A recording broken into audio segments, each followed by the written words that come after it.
waxaan leeyahay maanta Salebaan Cabdalle cidina uma maqan ceelna uma qodna sideed jifiyood ay lahaayeen waa dhan tahay isimadoodii in yar baa ka maqan waxaan leenahay inta maqanna soo dhawaadaan leenahay ninba haday wuxuu yiri hadalka ku furay Salebaan Cabdalle afar gobol buu degan yahay afar gobol ma degana in badan buu degan yahay bari karkaar tawfiiq godob jiraan dusmaalay la jiide dhuusamareeb waxaan leenahay inta Salebaan Cabdalle ay degto maanta Itoobiya shaygoosh intaas isimadoodii waa fadhiyaan ilaahay mahadiis maanta cidina uma maqan ceelna uma qodna waxaan leenahay kursiga 104 ah oo noogu fadhiyay Mahad Cabdalle oo anaga naga dhashay oo in adeerkaya ah anigu waxaan leeyahay wax badan baan u yeernay wax badan baan waxaan yiri xildhibaan noo imow talada nala leedahay isku mid baynu nahay maanta Salebaan Cabdalle masiirkoodan ka talinaynaa meel aynu wax dhigano isimadaadi baanu nahay waana inkiray wuxuu yiri hadda nimankaas waxba lama joogaane waa niman aan waxba ahayn waxa weeyaan uu taydaan wadanaya waxa weeye waxaan inii sheegayaa Salebaan Cabdalle meel kasta ha joogo maanta arintooda ayahooday ka tashanayaan waana dhan yihiin isagana waxaan leenahay sidaad mooday maaha waxa weeye ninkii luqluq mara ama hadba meel ka baxaa la sunlaamiga leeyahay waxa weeye bardo runta la isugu imaanaya waxaan leenahay soo dhaw baan leenahay ismadaadii iyo inta taladaada ama tashiga leedahay u imow intaas way iga taa waxa weeye hadal badan ku noqon maayo ismada dhameeyay dhammaan waa sharafsantihiin waxaan leeyahay mar labaad iyo mar saddexaad madaxweyne qoorqoor nin aad qiimo badan baan ku naqaanaa waa is aragnay kursiga 104 ku calaamadsan musharaxiintiisana intaa iyo in maqan ay tahay waxa leenahay si cadaalad ah oo aad u qiimo badan oo aan kugu naqaan inaad u gashid baan rabnaa tooda si diiran baan u soo dhaweynaynaa maadaama lambarkiisu yahay 104 oo beesha Salebaan Cabdalle ku abtirsata ay leedahay awwaluhu qodobka koowaad waa soo dhaweynaynaa musharaxiinta soo dhawaadaanu leenahay qodobka labaad kursigaas faalla yar markaan ka bixiyo waxa iska leh beesha ku abtirsata Salebaan Cabdalle Salebaan Cabdalle wuxuu degan yahay dhul aad u ballaaran gobolka hadda aan joogno waxa ka mid ah dhulka meesha la yiraahdo la jiide dusmaalay oo labaduba ay ku abtirsadaan Salebaan Cabdalle deegaankooduna yahay ay hoos tagaan degmada Xeraale dadka kursiga leh bay ka mid yihiin labada magaalo waxa kale oo ka mid ah gobolka Mudug beesha degan degmadooduna tahay degmada Tawfiiq ee golol meesha loo yaqaan kamida beesha Tawfiiq degan waxa kale oo aqalka ummadda la kamida beesha degan degmada la yiraahdo godob jiraan ee gobolka Nugaal waxa kale oo kamida beesha degan ee meesha la yiraahdo Baran iyo Ceergaabo inta ka dhaxle oo iyaguna Salebaan Cabdalle ku abtirsada afartan gobol ee isxiga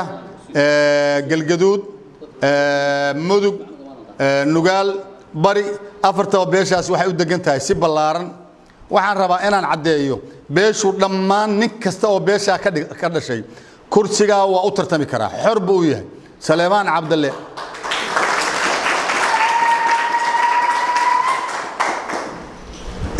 isimaduna ilaahay mahadiis wixii horay loo soo maray hadda mar raba inaan ka sheekeeyo maanta isimadii Salebaan Cabdalle waxay diyaar ku yihiin iyo nabadoonadii iyo waxgaradkii gobolka Samareeb magaala madaxda Galmudug bay diyaar ku yihiin waxay u soo diyaar garoobeen si cadaalad ku dheehan tahay hal shakhsi baa calaf u galaya oo nasiib u yeelanaya shakhsiga ilaahay hanooga dhigo kii Salebaan Cabdalle aan kala qoqobeen siyaasaddu waxbay kala qoqobtaa ee isku xiri lahaa afarta gobol miisaan culus xil culus baa saaran ninkii maanta ku guuleysta taa markaan inta uga gudbo Salebaan Cabdalle inta uu degan yahay iyo magaalooyinka uu degan yahay waxaan rabaa inaan baaq u gudbiyo madaxweynaha maamul goboleedka galmudug madaxweynaheennii inaan baaq u gudbiyo madaxweyne axmed cabdikaariye qarqoor waxaanu kaa codsanaynaa aniga oo ku hadlay iyaguna waa hadli doonaan afka beesha Saleemaan Cabdalle waxaan kaa codsanaynaa si maanta isimadii ilaahay mahadiis dhammaan kuwii maamulada kala jiray isimada ahaa beesha Saleemaan Cabdalle ku atirsaday iyo kuwii ka mid ahaa maamulka galmudug dhammaan maanta isimadii Saleemaan Cabdalle ku abtirsaday waxay fadhiyaan Samareeb aday marti ku yihiin madaxweynahoodii baa tahay waxaan kaa codsanaynaa isimada aqalka golaha shacabka si ballaaran inaad u soo dhawaysid codkooda u qaadid xorriyadooda qofkii shakhsiyaadkii ay u soo doortaan inay tartamaan insha Allah aad ka aqbashid wali hadda ismaaynu arag nooma suurtoobin kulankaagii laakiin insha Allah sida ugu dhaqso badan inaanu kula kulanaa rajaynayaa madaxweynaha iyo labadiisa gole gudoomiyaha baarlamaanka madaxweyne ku-xigeenka dhammaan waxaanu idinku codsanaynaa beeshii Saleemaan Cabdalle isimadeedii ilaahay mahadi maadaaba ilaahay maanta isu keenay inaan taladu annaga insha Allah naga seeroobi mayso wax godoba iyo wax dakanaa iyo wax dhibaata midna Saleemaan Cabdalle iyo wax cadaalad darra midna isimadu diyaar uma aha inay ku sameeyaan waxaan ka codsanaynaa si sharaf badan insha Allah in isimada waxgaradka beesha Saleemaan Cabdalle codkooda xor aad uga dhigtid cid allaala cidii ay ku keenaan oo musharaxiinta iyagaaba hawl culus u taala intii qof nin ay ku keenaan iyo gabar inta ka dhaxla oo musharaxiina ina qaadatid baan ka rajaynaa waxaan kaloo salaamaya baaqna u gudbinaya guddiga doorashooyinka ilaa heer maamul goboleed iyo ilaa heer fardalaal isimadii Saleemaan Cabdalle iyaga afkooda ku hadli doona maanta waxay diyaar ku yihiin magaala madaxda galmudug Samareeb bay diyaar ku yihiin maanta idinkana maadaama aad tihiin guddigii doorashooyinka iyo isimada idinku inaa wada hadashaan insha Allah cid allaala cidii ay idin keenaan oo ismadu soo xulaan iyaga hawlu taala idinka idin ma taal inay soo xulaan intii qof ay idin keenaan rag iyo dumar ina codkooda idinkuna ad qaadaan baan idinka codsanaynaa waan idin rajaynaynaa insha Allah bidnillaahi kariim waxaan kaloo baaq u jeedinayaa Saleemaan Cabdalle ummad ballaaran weey afar musharax baa hadda noo yimid cid allaala cidii musharax doonaysa oo musharax kursiga ah hal kursi weeye qofkii calafu gala qaadanaya cid allaala cidii musharaxa inay ismada u timaado waqtigu waa soo dhow yahay ay soo xaadiriso waa idin ka codsanaynaa waxaan kaloo halkaan rabaa inaan wax yar ku leexdo ismada Saleemaan Cabdalle oo halkaan fadhiya wixii ka baqan insha Allah waa ku soo biirayaan oran mayo ismadii Saleemaan Cabdalle cidi kama maqna wixii laakiin majroosigii Saleemaan Cabdalle ismadiis halkaan ay fadhiyaan wixii ka baqan iyagana maadaama ay ismadayadii yihiin afayeenkoodina aan ahay waxaan ugu baaqayaa wixii aan cudadaar samaysan inay ku soo biiraan ismada Saleemaan Cabdalle si aan maanta waxba nooga milmiloobin waxaan kaloo baaq u jeedinayaa musharaxiinta afar nin baa hadda meesha ku fadhidaan musharaxu maalintii wax doonayo waa wiil baariya waa wiil aad u dhagan nugul waa wiil ismada u jajaban waa wiil u jajaban bulshada ururada kala duwan ururka haweenka bulshada soo korayso waxbarashada dhinac walba wuxuu yiraahdaa waxaan ku koobayaa mushaarkayga iyo awoodayda iyo raganimadayda waxaan ku koobayaa bulshada inaan kor soo qaado waa idin la dardaarmayaa waa lahaan jiray xildhibaano hore taaban mayo haddeer inay musharaxiin yihiinna waa suuragal waxaan idinka hadalkiina idinkula dardaarmaya idinka iyo qofkii damo yimaada bulshadu sida ay maanta isugu timid waa xisaabtami doontaa biri maantana waa xisaabtamaysa birina qof allaala qofkii ku guuleysta wixii nolol ku gaara 4 sano ka bacdi boog iyo qalin baa hor yaal wixii uu qabtay bulshadii uu shala ballan qaaday inuu wax u qabanayo idinkana waxaan idinkula dardaarmayaa ilaahay ha idinku iraadeeyo ninkii kursiga ku guuleystaa bulshada waxa uu maanta ballan qaadayo kolle ma wada fulin doonee bal badankeeda ha furiyo oo sida aqoonyahanka soo koraya inuu soo kobciyo waxaan hadalkayga uga baxayaa isimadan ku soo dhaweynayaa insha Allah biidnillaahi alkariim hadalkayga waxaan uga baxayaa wax meelaha warwareeg ah ma jiraan wax maanta waa dhamaatay waraaq dad lagu qoro oo ama xamar ama meel kale laga qoro waa dhamaatay ninkii musharaxa ama kii xilka hore ugu fadhiya ha noqoto ama ragga noo yimid ha noqoto ama kuwa kale ha noqoto ninkii musharaxa beesha Salmaan Cabdulla waa soo dhaweynaysaa assalaamu calaykum wa rahmatullaahi wa barakaatuh بعد السلام waxaanu nahay anagu maanta ismadii Salmaan Cabdulle iyo murashaxiintoodii oo maanta ay nala joogaan afar xildhibaan oo tartamaya kursiga hoob 104 ee uu ku fadhiyo gudoomiye ku-xigeenka baarlamaanka Mahad Cabdulle Cawad kursigaas oo iska leeyahay Salmaan Cabdulle saddex kursi baa Cabdulle leeyahay waa la kala qaybsaday Salmaan Cabdulle wuxuu yeeshay kursigaas oo iminka ninkaas ku fadhiyo haddaba waxaanu leenahay annagii odayaashiya Salmaan Cabdulle waxaanu maqlaynay hadalla suuqa maraya ama rag Salmaan Cabdulle kala fogeynaya hadalladaas oo ay yiraahdeen waxaanu leenahay Salmaan Cabdulle meelu joogaba waa mid waxa weeye hadduu joogo gobolka Dhuusamareeb ee hadda loo bixiyay Samareeb iyo ilaa badda cas Salmaan Cabdulle waa mid wax colaado ka dhaxaysana ma jiraan nin walbana waa jecelnahay waxaanu leenahay inta Salmaan Cabdulle waa salaamayna walaalayaal nagu soo dhawaada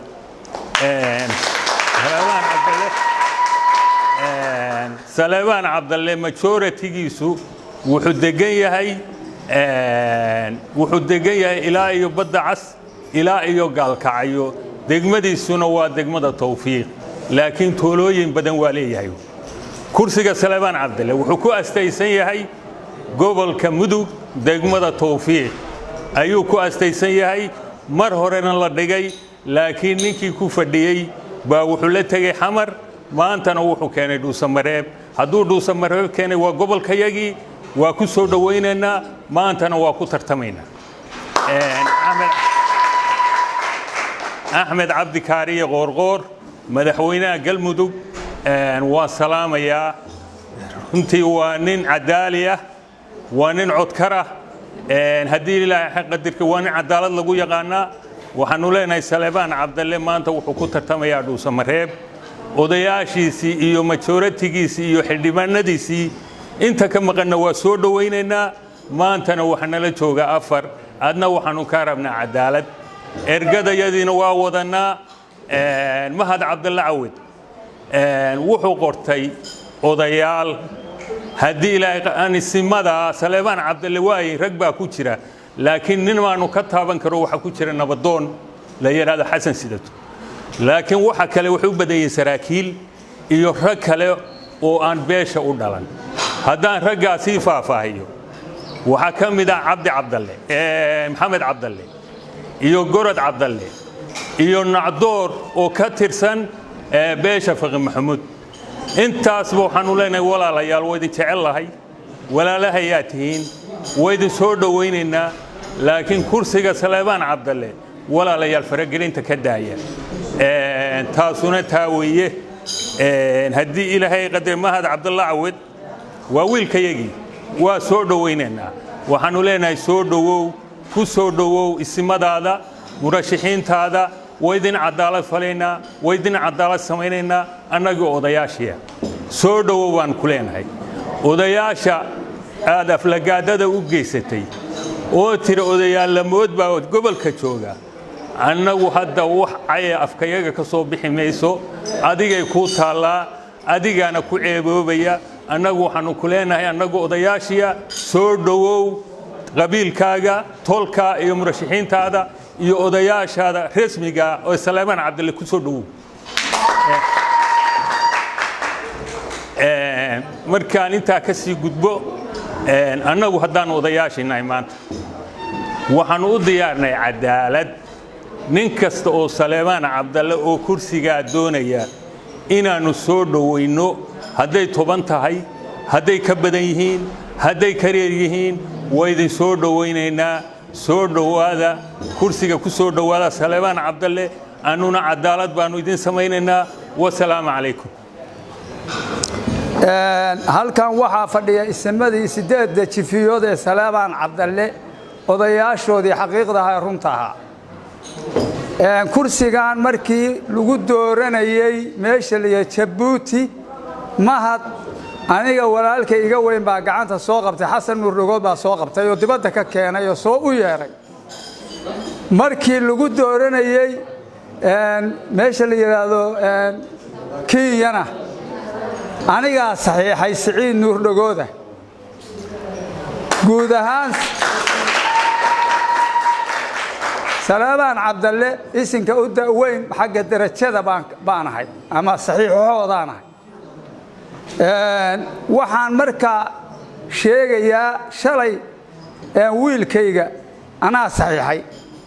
awal iyo aakhir aniga jigada u dhiibay maantana wuxuu la jiidaala anoo fadhiya meesha la yiraahdo Samareeb anoo fadhiya buuna ka dhoofay magaceedii waxa labadayadana dhex maray ma jiraan laakiin wixii aanu idmanay ayuu mataqaanaa si kale u bedelay waxaanu u nimid sidaas ilmahay ku ahaa waxaanu u nimid masiirka Saleemaan Cabdalle meeshuu ku habboon yahay in la dhigo 8 jilib oday ismadeedii samadoonadoodii waxgaradkeedii halkaas fadhiya meeshuu ku habboon yahay inuu kana mid yahay intaas musharaxiinta nin kasta oo Saleemaan Cabdalle haday 4 gobol baa la tilmaamay waxa jooga meel kasta ha joogo Itoobiya ha joogo Soomaaliland ha jiro meel kasta ha jiro waxa weeye Saleemaan Cabdalle kursiga uu sinaya hada waxa fadhiya shay goosh ninkii deganaa ogaa libaax baa la yiraahdaa waa fadhiya garabkayga bidix buu fadhiya waxa weeye sidaasaan ku dhannahay ismadii runta ah weeye beenana ma soconayso waxay tahay horta intaasaan leeyahay waxba kala ku fogaan mayo wiilkayga mahad Cabdalle Cawad ku fogaan mayo waxa kaloo jira been abuur la been abuuray oo la yiri odayaashii Saleemaan Cabdalle waxay inkireen Samareeb dadka degan oo Saleemaan Cabdalle ma jiray yiraahdeen warkaas waxa la yasiixun sheeg sixir ka daran waa mahad celinayna warkaasna wixii yiri waxaanu u sheegaynaa inaanan oran warkaa haatan aanu ku wajahanay iyaga oo u tagayno soo salaamayno soo booqanayno baan horta intaas idin sheegaynaa annaga inta doorashada ku jirta inta kursiga leh ayaad ka mid tihiin intaasna nimankaas waxaan leeyahay qabiiladayda loo gafay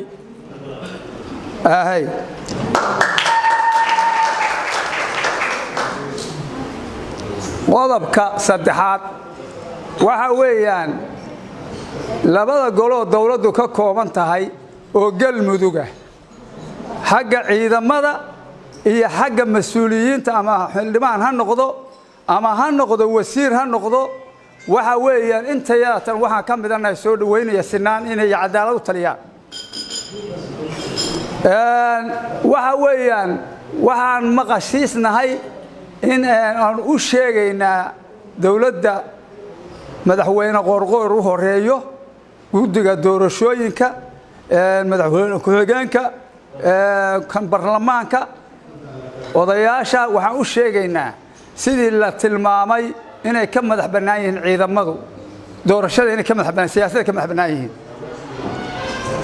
ragga la magacaabay oo ama saxaafadda laga sii daayay waxa ku jira jeeranaalo waxaan leeyahay walaalayaal qof walba darajada iyo dariiqa uu leeyahay qaato hadda ismaay ku qoran yihiin sidaan maqashiisnahay warkaasuna sidaas u sheegaya waxa kale oo aan tilmaamayaa walaalahay wasiirada iyo xildhibaanada galmudug walaalayaal dariiqa aad leedihiin iyo dowga aad leedihiin waa inii sinanna cidna garab ha saarinina tilmaan kala bixin mayo walaalihiin baan nahay odayaashiinnii baan nahay isimadiinnii baan nahay waxaan idin leenahay meesha aad ku habboon tihiin inaad madhaan baad leedihiin inkastoo hadda dalduleel badanu ii muuqdo waxaan leeyahay ka waantooba Salaamaan Cabdalla weyniisinaya ku soo dhowaada odayaashiina iyo waxgaradkiina iyo isimadiina Salaamaan Cabdalla halka fadhiyaan garabna ninna ha saarinina assalaamu calaykum waraxmatullaahi wabarakaatuh ayaan soo dhaweynaynaa si kal iyo shlaab leh ayaan soo dhaweynaynaa waxaan salaamahayaa salaadiinta ugaasiyada dadka gabdhaha odayaasha dhalinyarada iyo saxaafadda ayaan salaamahayaa mar labaad haddaan noqdo meesha ka laabto waxaa weeye musharaxiinta afarta ee hadda noo timid ee hadda aanu ku soo dhaweynayno halkan waxaa weeye waa musharaxiinta Salaamaan Cabdalle ninka le mahad Cabdulla Caawadna waxaa weeye waa ka mid hadduu noo yimaado isagu iska foqoqon waa wiilkanagii hadduu ku soo darmado waa wiilkanagiioo calaf ruuxii alla uga dhigoon baa qaadanhaya laakiin kala jeclaysan mayno waxaan kala jeclaysanaynaa wiilka fiican hadhow shaqadii wiil kale laakiin kuwaasuu ka mid yahay waxaan anugu in yar ka bari ka codsanayaa oo aan leeyahay war salaadiintan aad inkaraysa waa kuwaagii walaal adeerow waa kuwaagii kuwa noo yimid adiguna isku mid baatiin ikraamkan horta kugu lahayna naga tuurin annagu kuma xumaynayna xumayn haddana war ogolow tartanka Salaamaan Cabdalle inaad ay dhex fadhiisato oo la tartanto adoo 20 sano haystay haddana waa ku ogolay soo fadhiiso ku fuquuq mayne anu intaasaan adi xaggaaga oranaya wiilkanagi waa tahay waxaan noo dhib waxba ku dheemayne midda kale waxaa weeye musharaxiintan waa musharaxiin aad u wanaagsan aad bay u fiican waa mutacalimiin waa diritooro waxaa weeye kuwa Salaamaan Cabdalle ilaahay qaadiro midka u wanaagsan alla waa soo bixiyo Allah ka dhigo horta afartooda ka soo dhax bixiyo kuwa kalena waa Salaamaan Cabdalle kolkan meesha ka gudbo soo yaraan leeyahay waxaa weeye dawladda galmudug waxaan ka codsanaynaa afartan iyo mid kale midna haweexan laakiin shacabkii Salaamaan Cabdalle ee meelaha algu sheegaya yaalay ayaa suldaamada ugaasiyadoodu taagan yihiin war annaga soo dooranayno oo si xaq u dooran oo jeclays yeelaynin inaad madaxweyne aad saan ugu daadiiso oo adiga aadan dhinacan u bayrin laguguma sheegin nin meel u bayra adeero haddana ha bayro sidaan kugu baranay amaan kugu maqlayeel taana madaxweynaha iyo baarlamaanka iyo ku-xigeenkiisa ayaanu ka codsanaynaa intaasaan ka codsanaynaa waxaan ku soo gabagabaynayaa ilaahay qaadiru musharaxiintaas kuwii midkii khayr qaba ee aad u wanaagsan allah nooga soo bixiyo kuwa kale doorarka dambe haddana sharaxi doonaan Salaamaan Cabdalle waa mid meel alla meeshuu joogana mid walba ku tartami karaa ninna nin riixi maayo assalaamu calaykum waraxmatullaahi wabarakaatu allahaas maanta halkaan isugu kaaya keenay ayaanu mahadnaqaynaa waxaan kaloo soo dhaweynayaa oo aan aad ugu laabanayaa magaca Salaamaan Cabdalle meel kasta uu joogo dal iyo dibad waan salaamayaa waxaan leeyahay intii hadaf siyaasadeed uu ku jiro oo doonaya hadaf siyaasadeed doonaya waa soo dhaweynaynaa waxaan ku soo dhaweynaynaa si kalsamiya walaaltinimo leh macaan leh hadday tahay inta haatan doonayso maanta suxulinaysa oo kursiga u suxulinaysa oo doonaysa oo u heelan iyo mahad Cabdalle Caawad oo kursigaas beesha awal ku matalahayay oo u fadhiyay maslaxa siyaasadda Soomaaliya isagana waa ku soo dhaweynaynaa waxaan leenahay cid kasta soo dhawaadaan leenahay qof kasta nasiibkiisu qabaa musharaxiinta kalmad yar baan leeyahay waan u degayaa waxaan leeyahay musharaxiintu waxay leeyihiin marka hore waji soo jeeday leeyihiin qofku markuu musharax yahay oo siyaasad uu soo xusul duubo wuxuu leeyahay waji soo jeeda ka bacdina markuu siyaasadda galana wuxuu yeeshaa weji sii jeedu yeeshaa iyo jeega sii jeeda waxaan leeyahay taas waa ka digayaa intaa haddii aan ka gudbo maanta waxaanu joognaa magaalo madaxdayadii Samareeb baanu joognaa marti kama ahin waanu degannahay waanu u dhalannay dadka jooga waa dadkayagii waa walaalahayo waa maamulkayagii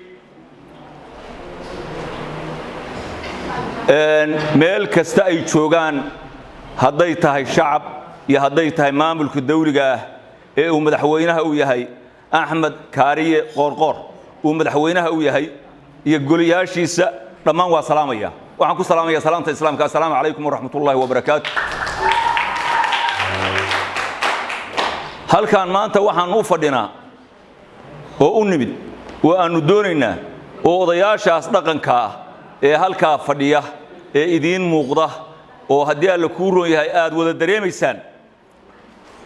oo qof kasta magaciisa iyo maskabkiisa la garan karo hadday tahay Samareeb iyo hadday tahay Mudug iyo hadday tahay meelo kale intaba laga garanayo waxay maanta halkaa u yimaadeen dadkoodii iyo wiilashooda inay haddii alla kuu roon yahay maskabkoodana inay meel ku ogaadaan wiilashooda iyo dadkoodana ay u cadaalad falaan bay halkaa u yimaadeen halkaan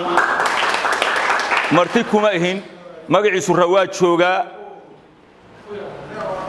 golayaasha dawliga ah waxbaanu ku leenahay xildhibaanaan ku leenahay wasiiraan ku leenahay ciidamadan wax ku leenahay haddii alla kuu roon yahay waa degannahay tuulooyinka iyo degmooyinkaanu wax ku leenahay intaba waxbaanu ku leenahay marti kuma ahin balse waxa weeye Soomaalidu siyaalay wax isu tustaa